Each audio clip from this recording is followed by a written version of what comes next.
여러분 그리스도인이시잖아요. 그리스도인. 저도 그렇습니다. 그리스도인인데 왜 그리스도인이라고 할 수 있죠? 우리가 속으로 대답하셨을 것 같아요. 예수 그리스도를 믿고 있기 때문에 그렇습니다. 예수 그리스도를 믿는 사람을 그리스도인이라고 합니다. 그런데 예수 그리스도를 모르고 믿을 수는 없겠죠. 그렇죠? 알지 못하는 예수님을 어떻게 믿겠어요? 예수님을 알고 있을 겁니다. 하나님께서 우리를 구원하기를 원하셔서 예수 그리스도를 이 땅에 보내셨습니다. 그리고 예수 그리스도에 관한 소식을 사도들을 통해서 증언케 하시고 또 그것을 기록되게 하셔서 우리에게까지 전해주고 계신 거죠. 그래서 우리는 예수님을 알 수 있는 겁니다. 시간적, 공간적인 장벽을 넘어서 우리가 예수님을 알 수 있는 이유는 하나님께서 예수님에 관한 소식을 기록해 두시고 또 번역하는 과정에서도 역사하셔서 이렇게 우리가 알 수 있게 하셨기 때문에 알 수 있습니다. 그 예수님에 관한 기록물, 직접적인 기록물이 네 가지가 있죠. 그래서 사복음서라고 합니다. 네 명의 복음서 기자들의 네 가지 관점을 통해서 예수님이 어떤 분인가를 알려주고 있는 것이 네 개의 복음서입니다. 우리는 마가복음, 네 개의 복음서 중에서 마가복음을 살펴보고 있는데 예수님께서 어떤 분인가, 마가 요한이라고 하는 사람의 관점을 통해서 우리 예수님을 보고 있는 것입니다. 오늘 살펴볼 본문은 예수님이 어떤 분인지 구체적으로 증언하고 있기 때문에 이렇게 서두에 말씀을 드리는데 이 시간에는 예수 그리스도에 대한 증언 중에서 마가복음 6장 45절로 56절의 말씀을 통해서 사람이 되어 오신 하나님에 대해 알아보는 시간 갖도록 하겠습니다. 해당 본문을 펴시고요. 마가복음 6장 45절과 46절만 먼저 제가 읽도록 하겠습니다. 마가복음 6장 45절. 예수께서 즉시 제자들을 재촉하사 자기가 무리를 보내는 동안에 배 타고 앞서 건너편 벳세다로 가게 하시고 46절 무리를 작별하신 후에 기도하러 산으로 가시니라. 사람이 되어 오신 하나님이란 제하에 오늘 본문에서 말씀하고 있는 예수님 살펴볼 텐데 첫 번째로 예수님 성육신의 목적은 대속이라는 사실입니다. 대속. 제가 좀 어려운 말을 두 가지 썼는데 성육신이란 말하고 대속이란 말을 썼어요. 성육신이란 말은 영어로는 incarnation인데 풀어 말하면 하나님이 사람이 되셨다 이 말입니다. 대속이란 말은 대신 속죄한다 이런 말이에요. 이 말을 종합하면 하나님이 사람이 되신 것은 사람들의 죄를 대신 속죄하기 위함이다 이런 말이죠. 어렵지 않죠? 그렇다면 예수님은 이 땅에 대신 속죄하기 위해서, 즉 섬기기 위해서 오신 겁니다. 근데 그분의 생애를 보면 일관되게 그 목적을 향해 가셨어요. 일관되게 그 목적을 이루기 위해 사셨습니다. 방금 읽은 이 말씀을 보면 제자들을 배를 태워서 먼저 보내십니다. 벳세다라고 하는 지역을 향해서 가도록 하세요. 이 벳세다가 우리가 성경 지리를 익숙하진 않잖아요. 벳세다라고 하는 곳이 넓은 지역을 얘기합니다. 그래서 어디 벳세다냐 이게 중요하거든요. 예수님께서 오병이요, 물고기 2마리와 떡 5덩이로 5,000명 이상을 먹이신 사건이 일어난 곳은 벳세다 율리아스라고 하는 곳이에요. 그러니까 여기서 말하는 벳세다는 그곳이 아니고 갈릴리 벳세다 이렇게 얘기할 수 있는데 가버나움이라고 하는 예수님이 주요 활동 무대였던 그 도시가 있어요. 이 가버나움 외곽에 있는 어촌으로서의 벳세다가 있습니다. 그래서 거기를 갈릴리 벳세다라고 하는데 그곳으로 가도록 하신 거예요. 예수님께서. 근데 왜 그렇게 여기 보면 재촉해가지고 재촉하셔서 보내시는 장면, 그렇게 마가 요한이 기록을 하고 있는데 왜 그렇게 서둘러서 제자들을 벳세다로 가게 하셨을까라고 하는 것인데, 요한복음에서 힌트를 발견할 수 있습니다. 같은 내용을 기록하고 있는 요한복음에서 사람들이 예수님을 선지자로 여겨서 자기들의 왕을 삼으려 했다라고 하는 기록이 있어요. 요한복음 6장 14절 15절을 보면 이렇게 기록하고 있습니다.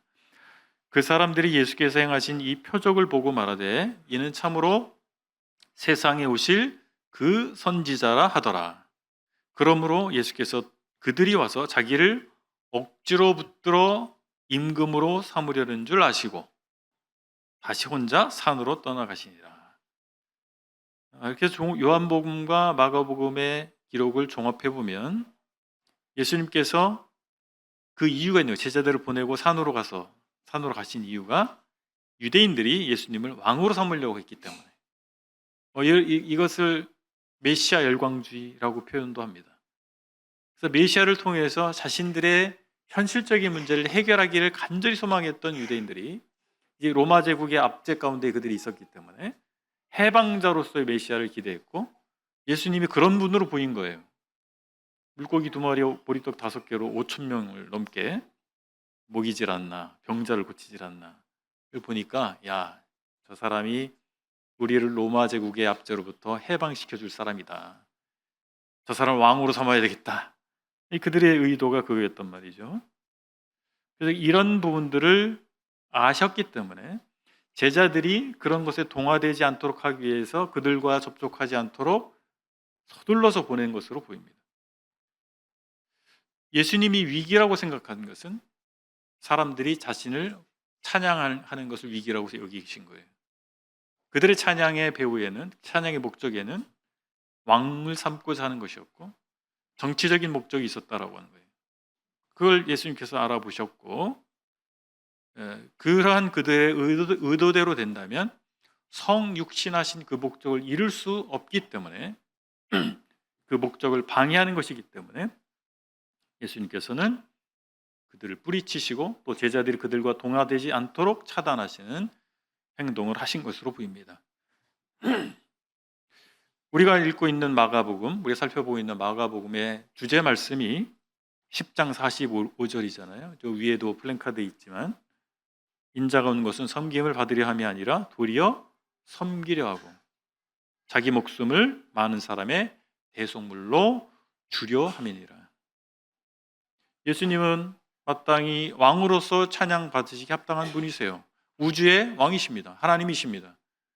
그래서 그 하나님이 이 땅에 오셨다면 마땅히 사람들은 그분을 찬양해야 되고 그분을 왕으로 섬기는 게 마땅합니다. 그런데 예수님께서 이 땅에 오신 목적은 찬양받기 위해 오신 것이 아닙니다. 섬기기 위해서, 자신의 목숨을 내어놓기까지 섬기기 위해서 오셨단 말이죠. 그래서 예수님은 그런 목적을 바라보고 가신 거예요. 그리고 그 목적을 방해할 만한 모든 것을 피하고자 하셨단 말이죠. 그분이 바로 우리가 주님으로 믿고 있는 예수 그리스도이십니다. 그렇다면 우리도 예수님처럼 살아야 되지 않을까요? 예수님처럼 분명한 목적을 가지고 살아야 됩니다. 예수님 이 땅에서 섬기는 자로 오셨고 섬기는 삶을 사셨어요. 그렇다면 우리가 그리스도를 따르는 그분의 제자라 할 것 같으면 우리도 섬기는 자로 살아야죠. 자칫 우리는 사역의 목적을 잊어버릴 수도 있습니다. 상실할 수 있어요. 우리가 사역이라고 하는 것은 하나님 섬기는 것을 사역이라고 하잖아요. 하나님 섬기는 사람, 일을 하는 사람은 사역자라고 하죠. 그 목적이 어디에 있습니까? 우리가 사역하는 목적은 어디에 있습니까? 우리 자신에게 있지 않습니다. 우리의 영광에 있지 않습니다. 하나님에게 있는 거죠. 하나님의 영광에 있습니다. 근데 우리는 주님과 달라서 자칫 우리의 영광을 위해서 사역할 수도 있습니다. 그런 위험성이 우리에게는 있습니다. 이것을 우리가 인정하지 않으면 그 함정에 빠지기가 쉬운 거죠. 나는 절대 그럴 사람이 아니야. 그렇게 호언장담했던 제자가 있잖아요. 베드로. 베드로는 자기 목숨 내어놓을 준비가 돼 있었어요. 솔직한 마음이었어요. 그러나 그가 착각했던 것은 자기가 정말 그렇게 의지력이 강한 담대한 사람인 줄로 착각했던 거예요. 우리도 마찬가지입니다. 우리가 사역을 하는데 내 영광을 위해서 할 수 있는 가능성이 있다라고 하는 것을 알 때 우린 조심하게 됩니다. 나는 절대 그렇지 않아. 그렇게 호언장담할 수 없다라고 하는 것입니다. 우린 신앙 안에서 단순성의 가치를 생각할 수 있습니다. 단순성. 단순하다. 단순한 삶을 산다. 이것은 하나님의 말씀이 그러하다면 다른 거 고려하지 않고 그냥 단순하게 순종하는 것. 그것을 단순성이라고 말할 수 있겠습니다. 반면에 이리저리 생각이 많으면 하나님의 말씀에 바로 순종할 수 없지 않겠어요? 그래서 심플하게 하나님께서 가라 하면 가는 거죠. 그것이 단순성이라고 말할 수가 있겠습니다. 하나님 말씀을 잘 순종하기 위해서, 우리가 그리스도인다운 삶을 살기 위해서 우리는 심플한 삶을 살아야 돼요. 우리 생각을 좀 단순화시킬 필요가 있습니다. 그러나 역설적으로 우리는 우리 삶을 단순화하기 위해서 우리의 사역과 삶에 대해서 고민해 봐야 된다는 거예요. 이게 역설이죠. 단순하다는 말은 고민이 없다는 얘기잖아요. 근데 우리가 단순화시키기 위해서 하나님의 말씀을 있는 그대로 순수하게 순종해 가기 위해서 우리 사역과 삶에 대한 성찰이 필요하다, 또는 고찰이 필요하다. 그런 면에서 고민할 필요가 있다고 하는 것입니다. 과연 나는 무엇을 위해서 이 일을 하고 있는가? 나는 무엇을 위해서 이렇게 살고 있는가? 지금 내가 하고 있는 이 행동은 무엇을 위한 것인가? 이것이 잘못되면 우리가 무엇인가 하고 있지만, 아주 열심히 또는 하고 있지만 결코 하나님의 영광을 위해서가 아닌 그저 성전 마당만 밟을 수도 있기 때문에 그렇습니다. 이사야서 1장 12절에서 이사야 선지자는 이렇게 말하고 있습니다. 너희가 내 앞에 보이러 오니 이것을 누가 너희에게 요구하였느냐? 내 마당만 밟을 뿐이니라. 하나님께서 이사야를 통해서 하신 말씀이에요. 당시 이스라엘 백성을 향해서 하신 말씀이에요. 그들이 뭔가 열심히 하고 있었습니다. 그러나 왜 하는지, 무엇 때문에 하는지 그들은 잊고 있었던 거예요. 하나님 위해서 하는 것처럼 보였지만 하나님은 아시죠? 우리 중심을 아십니다. 그래서 하나님께서 너는 지금 마당만 밟고 있다. 내 영광을 위해서 하고 있는 것이 아니다 라고 평가하신 거예요. 여기에 우리도 예외가 아닙니다. 우리 자신이 예외가 아닐 수 있다라고 하는 것을 생각하지 못하면 우리 뭔가 열심히 하고 있고 나름 신앙생활이라고 하는 것을 알고 있지만 하나님 위해서 하는 것이 아니라 내 만족을 위해서 하고 있을 수 있다라고 하는 것입니다. 우리는 얼마든지 자기 만족을 위해서 살고 일할 수 있다는 사실을 인정해야 됩니다. 거기서부터 성찰이 시작되는 것입니다. 나는 문제없어, 나는 잘하고 있어 라고 생각하는 사람은 결코 성찰에 이를 수가 없습니다. 분명히 잘못되고 있음에도 불구하고 그것을 인지하지 못하는 가운데에서 계속해서 그것을 반복적으로 할 수 있다라고 하는 것입니다. 그래서 이런 성찰은 우리가 이 세상에 살아있는 날까지, 이 세상을 떠나는 날까지 계속돼야 됩니다. 어느 정도 신앙 연수가 되면, 어느 정도 지적으로 성경을 많이 알게 되면, 어떤 섬김의 사역의 성취를 이루게 되면 그때부터는 나는 성찰이 필요 없는 사람이야. 그럴 수 있을까요? 그렇지 않습니다. 우리가 안타까운 것은, 저는 특별히 교회사를 전공했잖아요. 인류 역사, 특히 교회 역사 가운데서 많은 사람들이 시작을 잘했고 중간까지도 잘했고 잘 쓰임을 받았는데 마지막에 이상해지는 사람들이 있단 말이에요. 그래서 지금까지 자기가 쌓아온 일과 훌륭한 삶에 대해서 자기 스스로 망쳐버리는 그런 안타까운 일들을 봅니다. 누구도 예외일 수 없습니다. 우리 자아가 중심이 될 때 그 결과는 자기 만족이 될 수 있습니다. 주님은 자기 만족이 아니라 성부 하나님의 만족과 사람들의 필요를 위해서 섬기는 자로 오셨고 일관되게 그런 섬기는 삶을 사셨어요. 그리고 십자가까지 가셨습니다. 그분이 바로 저와 여러분들의 주님이십니다. 우리가 그분에게 속한 사람이라 해서 우린 그리스도인이라고 하는 것이고, 그분의 삶을 따르는, 추종하는 사람이기 때문에 우리는 그리스도인이라고 스스로 말하고 다른 사람들이 그렇게 말해주는 것입니다. 우리가 이것을 잊어서는 안 될 것입니다. 두 번째는 예수님은 우리의 주권, 우주의 주권자 하나님이시라는 사실입니다. 6장 47절을 보실까요? 47절로 50절을 제가 읽겠습니다. 저물매 배는 바다 가운데 있고 예수께서는 홀로 무태에 계시다가 바람이 거스름으로 제자들이 힘겹게 노젓는 것을 보시고 밤 사경쯤에 바다 위로 걸어서 그들에게 오사 지나가려고 하심에 제자들이 그가 바다 위로 걸어오심을 보고 유령인가 하여 소리 지르니 50절 그들이 다 예수를 보고 놀람이라. 예수님은 만물과 법칙을 주관하시는 분이세요. 제자들이 노를 저어 가고 있는데 북쪽에서 바람이 불어와서 배가 앞으로 나갈 수 없는 거예요. 호수에서 바람이 불어봐야 얼마나 불겠는가 싶지만 갈릴리 호수 특별한 지형에 있어요. 갈릴리 호수는 해저 200m예요. 그리고 그 북쪽에 큰 산들이 있습니다. 그러다 보니 이 산에서 하강 기류가 발생해요. 공기가 아래로 세게 흐릅니다. 공기가 세게 움직이는 걸 뭐라고 하죠? 바람. 아주 세게 움직이는 폭풍이라고 하는 겁니다. 그래서 호수답지 않게 엄청나게 센 바람이 불 수 있어요. 마치 회오리 바람이 불듯이. 그렇게 되면 이 작은 배는 항로를 유지할 수가 없게 되는 것입니다. 그래서 원래 벳세다로 가려고 출발했는데 그곳으로 가기가 어려울 지경이 된 것입니다. 한밤중에 풍랑을 만난 거예요. 근데 여기 보면은 그때가 언제냐면 밤 4경쯤, 그러니까 우리 시간으로 하면, 현지 시간으로 하면 오전 3시에서 6시 사이입니다. 새벽이죠. 이때 막 풍랑이 만나서 배가 노를 저어도 앞으로 나가지도 못하고 이런 상황이에요. 그런데 누군가가 사람이 무리를 걸어오는 거예요. 어떠세요? 느낌이? 그런 경험 하고 싶으세요? 깜짝 놀라죠. 근데 다가오는데 보니까 예수님이에요.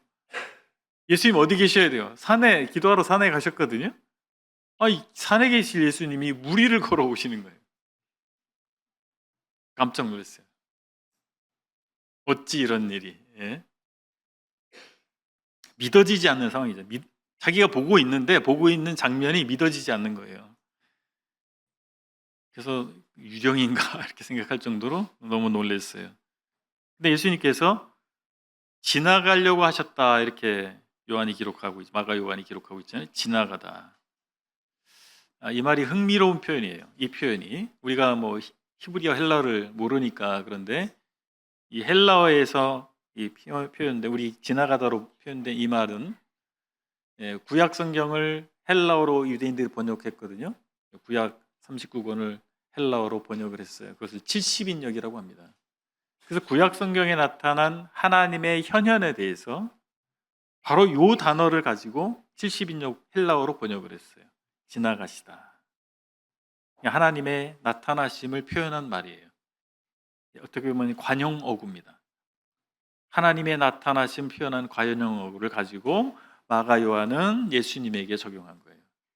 지나가시다. 하나님이 나타나신 거예요. 예수님께서는 사람이시면서 하나님이십니다. 그래서 천지의 주제이신 것이요. 이것을 드러내신 표현이에요. 예수님께서는 물을 창조하신 분이십니다. 그래서 무리를 걸으실 수 있는 거예요. 우리가 무리를 걸을 수 없는 이유는 무엇입니까? 우리가 부력의 영향을 받지 못하는 것. 또 더 정확하게 얘기하면 밀도 차 때문에. 우리의 밀도가 물보다 작으면 뜨는 거죠. 무리를 걸을 수 있어요. 근데 우리 몸은 밀도가 물보다 크기 때문에 가라앉죠. 근데 그게 왜 밀도라는 게 생겼어요? 하나님이 그렇게 창조하신 거예요. 예수님이 그렇게 창조하신 하나님이십니다. 그래서 물을 창조하신 분이기 때문에 무리를 걸으실 수 있는 거죠. 그러나 제자들은 예수님을 유령으로 생각했어요. 창조주라고 생각한 게 아닙니다. 예수님께서 그들과 동행하면서 많은 이적을 베푸셨습니다. 지금 무리를 걸어오시는 그분이 바로 그들과 동행하시는 예수님이에요. 방금 전까지 오병이어의 기적을 베푸신 분이십니다. 그런데 무리를 걸어오시는 모습이 믿기지 않는 거죠. 좀 넘어가서 53절 이하를 보면 이제 그들이 나중에 게네사렛이라고 하는 곳에 이르렀어요. 벳세다가 아니라 항로를 벗어난 거죠. 이 게네사렛은 이 갈릴리 호수의 남서쪽이에요. 가버나움은 서쪽이에요. 서쪽으로 가려고 했는데 훨씬 남쪽으로 간 거죠. 어쨌든 그쪽 가버나움 근처에 벳세다가 아니라 게네사렛이라고 하는 훨씬 남쪽에 도착을 했는데 예수님이 도착했다는 얘기를 사람들이 소문이 난 거예요. 사람들이 막 병든 자를 데리고 옵니다. 그리고 예수님에게 옷에 손을 대니까 병든 자가 나아요. 이어서 왜 이 장면을 마가 요한이 기록하고 있을까요? 병을 고치시는 건 바로 주권자라고 하는, 생명의 여탈권을 가지고 있는, 생명을 공급하시는 분이 하나님이신데 바로 예수님이 그분이다 라고 하는 것을 마가 요한은 설명해 주고자 하는 것입니다. 우리는 예수 그리스도를 올바로 알아야 되지 않겠습니까? 제자들이 어려웠던 것, 좌충우돌했던 이유는 어디에 있나요? 예수 그리스도에 대해서 올바로 알지 못했기 때문에 그랬습니다. 그들은 주님의 공생애 동안 함께했지만 알지 못했어요. 주님을 잘 몰랐어요. 자기들의 방식으로, 자기들의 입장에서만 이해하고 있었습니다. 주님께서 이적을 베풀 때 그들도 함께했어요. 그러나 온전한 이해에 도달하지 못했습니다.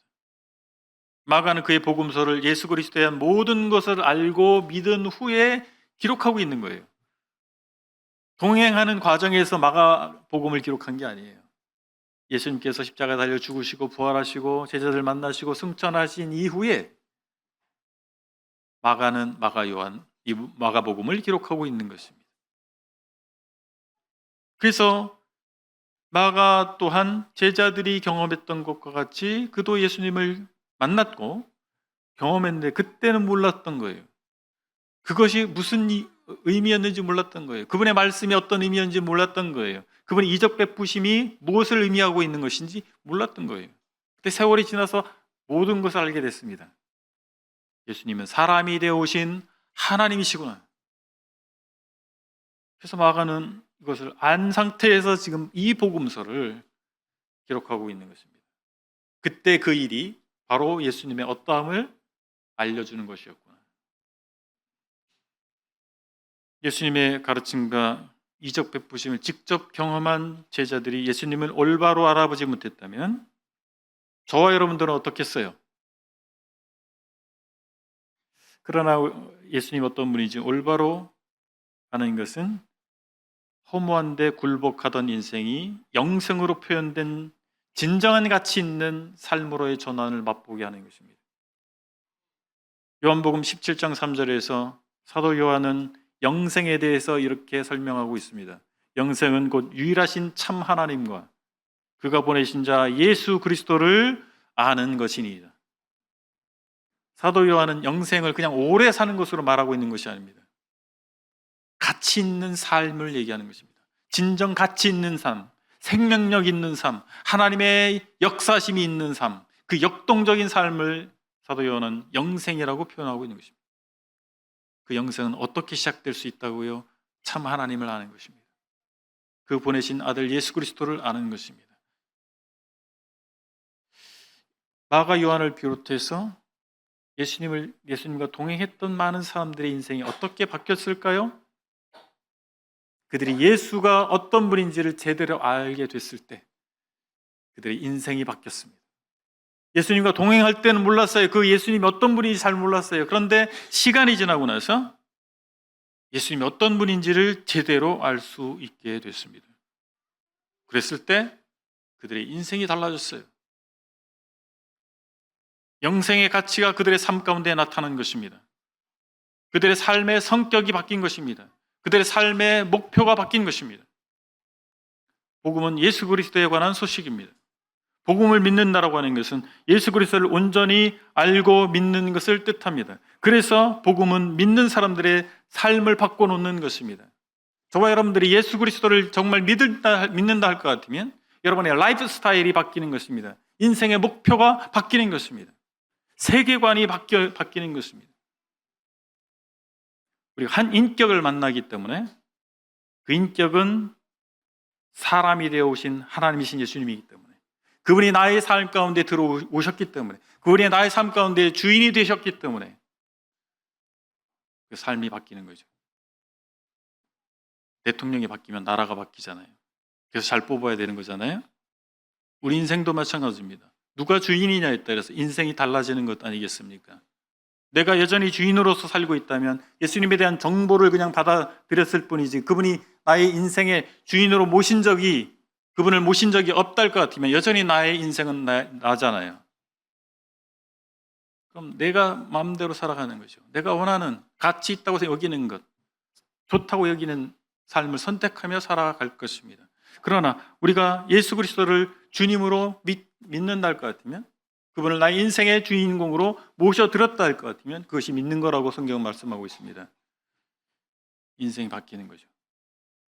그분의 뜻대로 사는 거죠. 그래서 마지막 드리고 싶은 말씀은 세 번째로 예수 그리스도를 믿어야 한다라고 하는 거죠. 아니, 믿는 분들 앉혀놓고 믿어야 된다, 왜 이런 말 할까요? 자, 48절 보실까요? 48절 뒷부분을 보시면, 바다 위로 걸어서 그들에게 오사 지나가려고 하시며, 아까 읽었던 말씀이에요. 50절, 이에 예수께서 곧 그들에게 말씀하여 이르시되 안심하라, 내니 두려워하지 말라 하시고 배에 올라 그들에게 가시니 바람이 그치는지라 제자들이 마음에 심히 놀라니, 52절, 이는 그들이 그 떡 떼시던 일을 깨닫지 못하고 도리어 그 마음이 둔하여 졌음이러라. 왜 믿어야 된다, 제가 이런 말씀을 드릴까요? 우리 사역과 삶에 그리스도를 모셔드려야 된다라고 하는 겁니다. 뭐라고요? 우리의 사역에, 우리의 삶에 그리스도를 모셔드리는 거예요. 예수님이 지나가려고 하신다고 그랬죠. 그것이 70인역 기준으로 볼 때 하나님의 현현을 나타내는 의미가 있다고 말씀을 드렸는데, 또 다른 측면에서 생각해 보면 제자들이 정말 간청해서 주님을 배에 들어오시도록 기대하시지 않았을까요? 지나가시면 제자들이 어떻게 했을까요? 주님, 우리 배에 들어오세요. 우리를 건져주세요. 우리를 지켜주세요. 그걸 기대하신 겁니다. 히브리서 기자는 우리에게 가장 필요한, 하나님 앞에서 우리에게 가장 필요한 것이 바로 믿음이라고 하는 사실을 말해 주었습니다. 히브리서 11장 6절에 보면 이렇게 말씀하고 있습니다. 믿음이 없이는 하나님을 기쁘시게 하지 못하나니 하나님께 나아가는 자는 반드시 그가 계신 것과 또한 그가 자기를 찾는 자들에게 상 주시는 이심을 믿어야 할지니라. 아멘. 우리가 구원받기 위해서 예수님을 딸랑 믿고 끝나는 게 아니잖아요. 구원받는 믿음이라고 하는 것은 무엇입니까? 내 인생을 송두리째 그분에게 의탁하리라.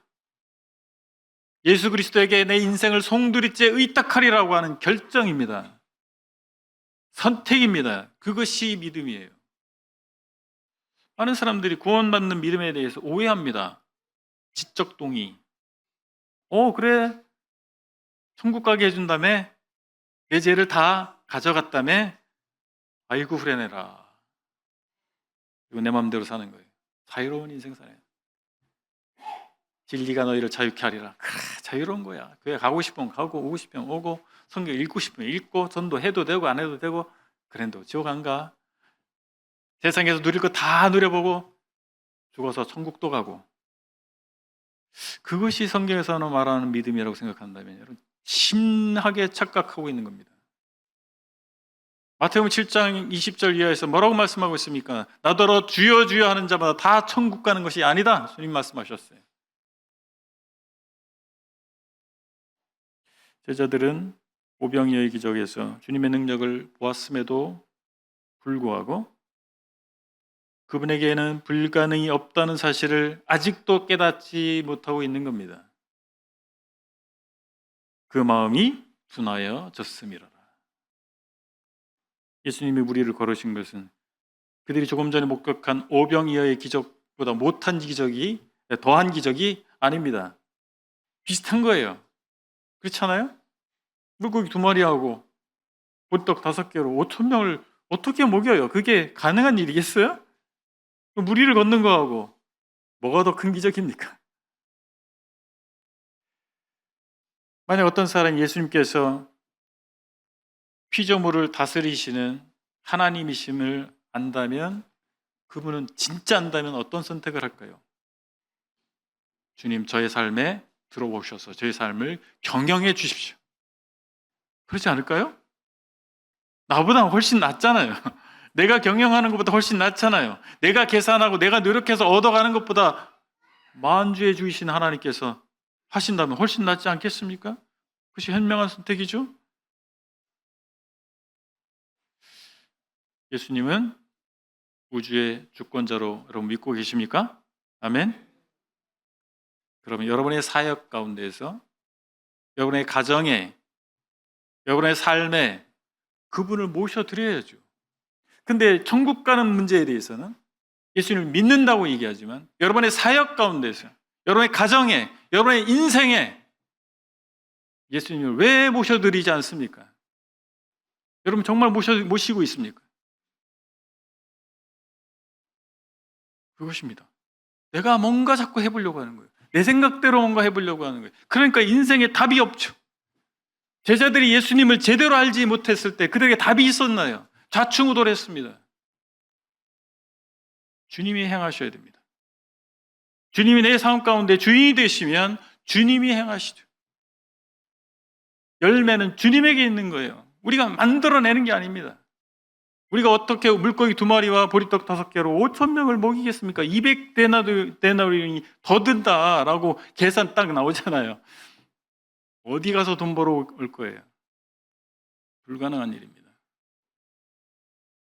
우리가 예수님을 믿어야 하는 이유는, 믿음은 두려움을 내어 쫓기 때문입니다.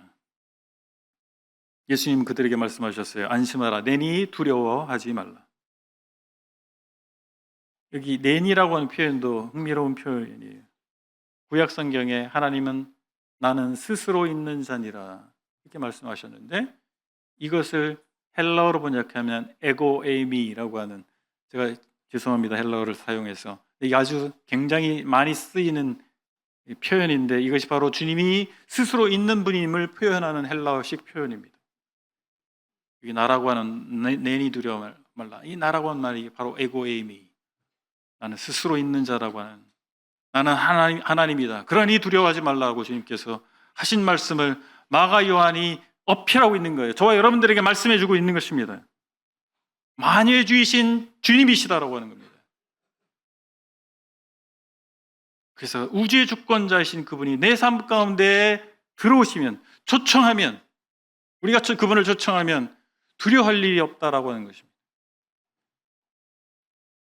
우리가 우주와 내 삶의 주권자이신 예수님을 믿는다면 우리는 두려움으로부터 해방될 수 있습니다.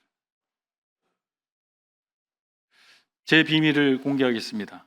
저는 수년 전부터 고소공포증이 생겼어요. 아는 분들은 아세요? 고소공포증 아세요?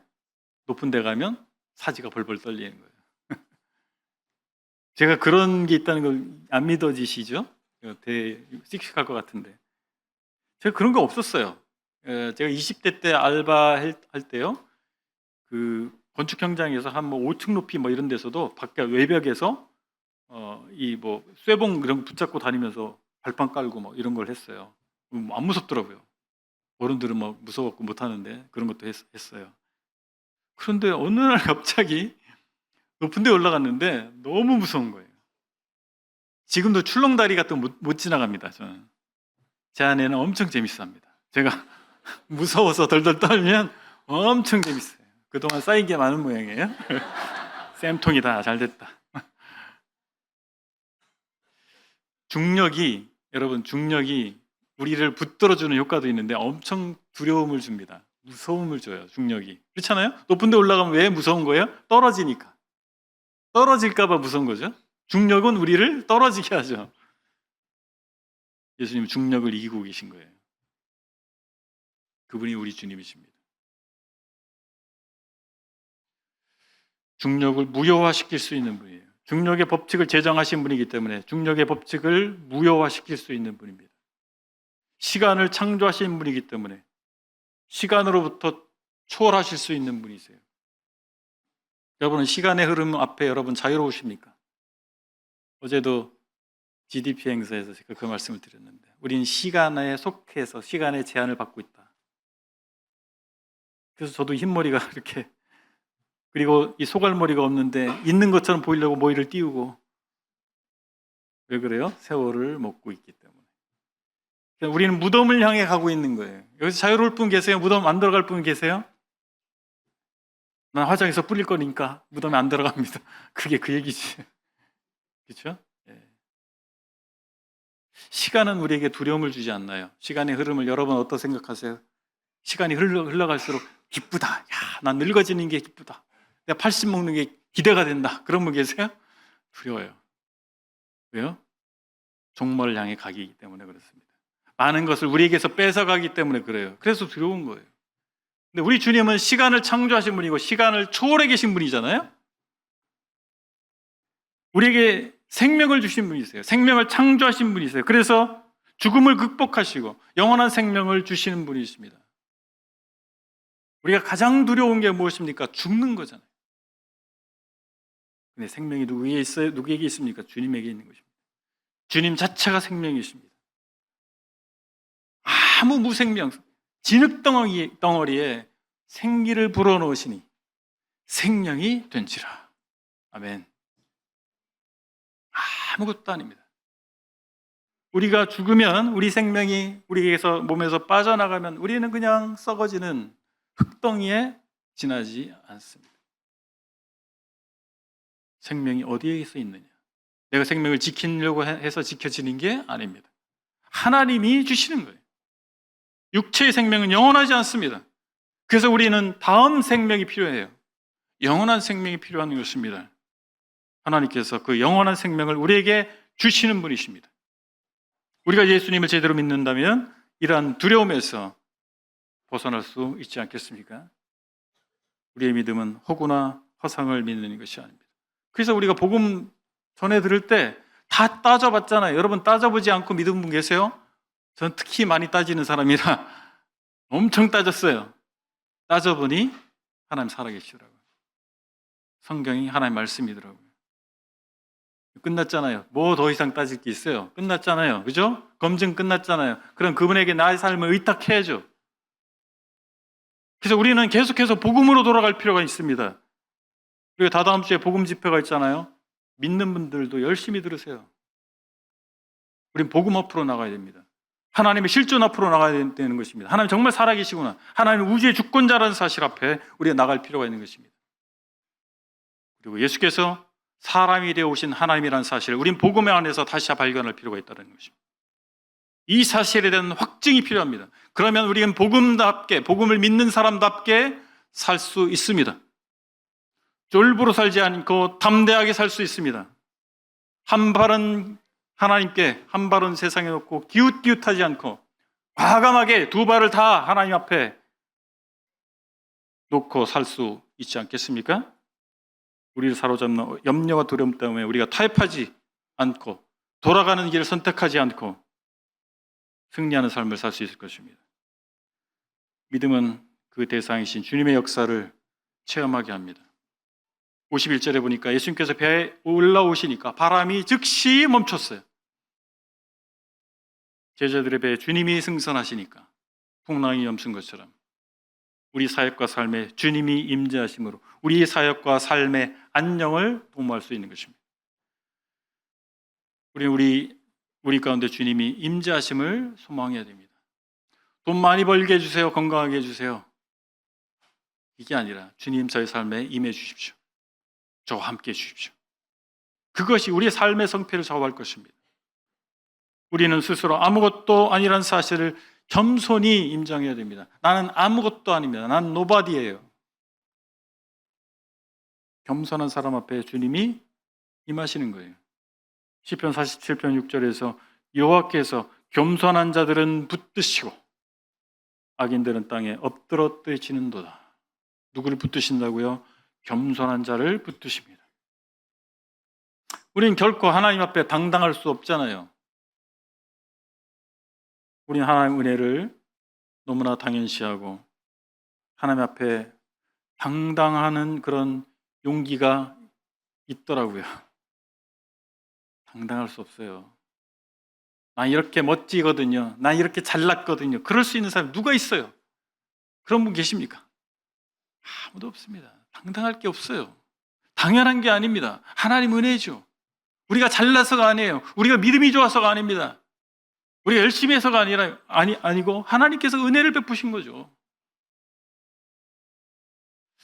그래서 우리 간증도 잘해야 됩니다. 우리가 그렇게 잘나고 대단한 사람이 아니라고 하는 것을 인정하지 않으면 그러한 간증은 추한 것이 된다고 저는 생각해요.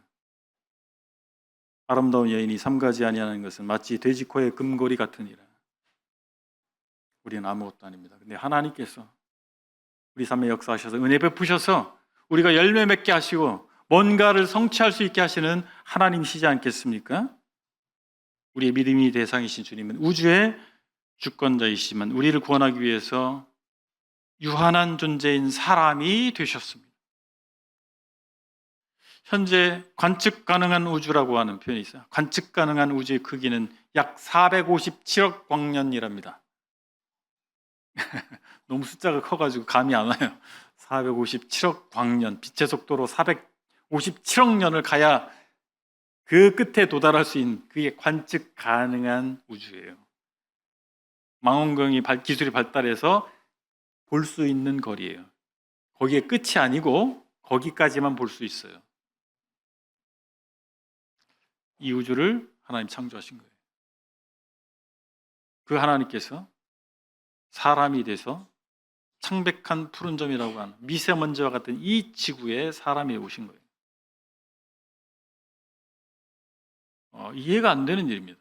이해가 안 돼요. 우리가 믿을 수 있는 것은 감사한 일입니다. 하나님의 은혜죠. 그리고 십자가로 가셨습니다. 바울은 말하기를 우리는 십자가에 못 박힌 그리스도를 전하니 유대인에게는 거리끼는 것이요 이방인에게는 미련한 것이로되 오직 부르심을 받은 자들에게는 유대인이나 헬라인이나 그리스도는 하나님의 능력이요 하나님의 지혜니라 라고 말했습니다. 그렇습니다. 십자가에 못 박힌 그리스도를 믿는 사람은 전혀 다른 삶을 사는 것입니다. 예수님의 제자들 그리고 초대교회 성도들이 그랬습니다. 우린 성경에 언급된 아주 일부의 사람들의 행적을 보고 있는 것입니다. 성경에 언급되지 않은 수많은 그리스도인들이 자기의 생업을 포기하고 자기의 목숨을 담보하고 주와 복음을 위해서 살았습니다. 갈릴리 촌놈들이 변했어요. 무장투쟁 독립운동가가 변했습니다. 세리가 로마인들의 빌붙어서 자기 동족인 유대인 피를 빨아먹던 세리가 변했습니다. 그리스도인들을 앞장서서 박해하던 율법학자인 바울이 변했습니다. 무명한 자, 가난한 자로부터 시작해서 유명한 자, 부자, 권세 있는 자, 학식 있는 자에 이르기까지 그들이 예수 그리스도를 만나게 됐을 때 그들의 인생이 바뀌었습니다. 한결같이 바뀌었습니다. 한결같이 그들은 주와 복음을 위해서 살았습니다. 복음을 전하는 능력 있는 삶을 살았던 겁니다. 복음으로 그들은 한 사람 그리고 그의 가족들이 영원한 생명을 얻고 새로운 세계관으로 살아가게 하는 사람들이 됐어요. 이것이 기적이죠. 한 사람의 세계관이 바뀌는 거예요. 한 사람의 인생이 바뀌는 것입니다. 그리고 한 가족의 운명이 바뀌는 거예요. 그것이 복음의 능력입니다. 그들은 주와 복음을 위해서 살았어요. 그래서 그들은 능력 있는 삶을 산 사람들이고 그들은 복받은 사람들입니다. 진정한 복은 그것 아니겠습니까? 내 주변의 사람들이 지옥을 향해 가고 있는 멸망해 가는 그들의 운명을 바꾸는 일에 내가 참여할 수 있다는 사실, 그게 복이죠. 우리도 십자가에 못 박힌 예수를 만났다면 마땅히 복음으로 살아야 됩니다. 그리고 우리가 복음으로 살 때 우리는 성령의 능력을 체험하는 축복을 맛볼 것입니다. 이렇게 오늘 정리하겠습니다. 주님은 성육신하신 목적, 즉 당신의 생명을 인류 구원을 위해서 내어놓으시고 부활하셔서 새 생명을 주시는 그 목적을 온전히 성취하셨습니다. 그분은 이 땅에 오신 목적을 향해서 한결같이 같은 모습으로 걸어가셨습니다. 중간에 주님을 왕으로 삼으려는 시도를 뿌리치시고 그 길을 가셨습니다. 십자가 앞으로 가셨습니다. 우리도 주님처럼 우리 삶과 사역의 목적을 잃어버리지 마십시다. 내 만족, 내 영광을 위해서 살지 마십시다. 주님의 영광을 위해서, 주님의 나라의 영광을 위해서, 주님께서 구원하시고자 하는 그들의 우리 주변의 이웃들을 위해서 우리는 섬기는 자가 되시기를 원합니다. 우리 삶과 사역의 목적은 나의 영광이 아니고 하나님의 영광입니다. 우리가 믿는 예수님은 사람이 되어 오신 창조주 하나님이십니다. 그 하나님을 내 삶 가운데 모셔드리면, 그 창조주 하나님을 내 삶 가운데 모셔드리면 우리 인생의 능력이 임하는 것입니다. 그분의 역사심이 우리 가운데 나타나게 될 것입니다. 우리 삶에, 우리 가정에, 우리 사역에 주님을 모셔드리시길 원합니다. 예수님께서 주권을 행사하시도록, 내 삶의 주권을 행사하시도록, 나의 가정의 주권을 행사하시도록, 나의 사역에 그분이 주인의 역할을 하시도록 우리 그분을 모셔드리길 원합니다. 그럴 때 우리는 우리 가정이 바뀌고 우리 삶이 바뀌고 우리 공동체가 바뀌는 역사를 체험하게 될 것입니다. 믿음으로 순종하고 기도함으로 그분의 역사를 체험하시길 바랍니다. 함께 찬송하시겠습니다.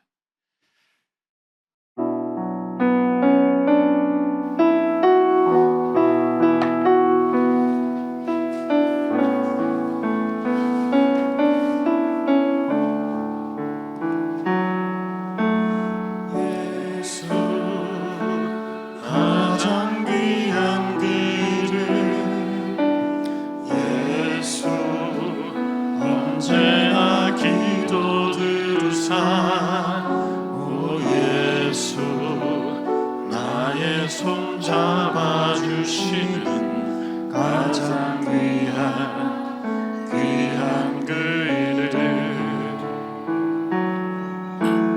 예수 찬양하기 원하네 예수 전과 나중 되시는 오 예수 날 위해 고통 당하신 가장 귀한 그 이름 예수 왕의 왕이 되신 주 예수 당신의 끝없는 사랑 오 예수 목소리 높여 찬양해 가장 귀한 그 이름 우리 각자 사람이 되어 오신 하나님이신 예수님 앞에 신앙 고백하시기 바랍니다. 감사 하나님, 감사합니다. 주님께서 사람이 되어 오신 하나님 감사합니다. 창조자님께서 주권자께서 누구나 땅에 위해서 오시고 제 목숨 대속을 오신 주 감사합니다. 제가 주님 대해서 말씀하신 사람 감사합니다. 주님 오셔도 주님 되어주시고 말씀해 주셔서 아버지 하나님, 저희를 위해 창조주 하나님께서 사람이 되신 이 놀라운 소식을 알려주셔서 감사드립니다. 하나님의 아들로서 우주를 창조하신, 그리고 우주의 주권자께서 미물과 같은 저희를 구원하기 위해서 이 작은 행성에 사람이 되어 오신 것을 감사드립니다. 주님께서 사람이 되어 오신 목적을 이루고자 여러 요청을 물리치시고 십자가로 가신 것에 또한 감사드립니다. 섬김을 받으셔야 할 분께서 오히려 섬기기 위해 오셔서 당신의 목숨을 온전히 내어놓으신 것에 감사드립니다. 이제 저희가 십자가에 달리신 예수님을 믿는 자로서 이제 주님처럼 섬기는 삶을 살기를 원합니다. 주님이 저희 삶에 들어오셔서 저희로 말미암아 오직 예수를 드러내는 삶을 살게 하여 주시옵소서. 주님께서 저희 각자의 삶과 사역에 그리고 이 공동체 가운데 역사하시고 영광 받으시기를 소원합니다. 우리 주 예수 그리스도의 이름으로 기도했습니다. 아멘. 감사합니다.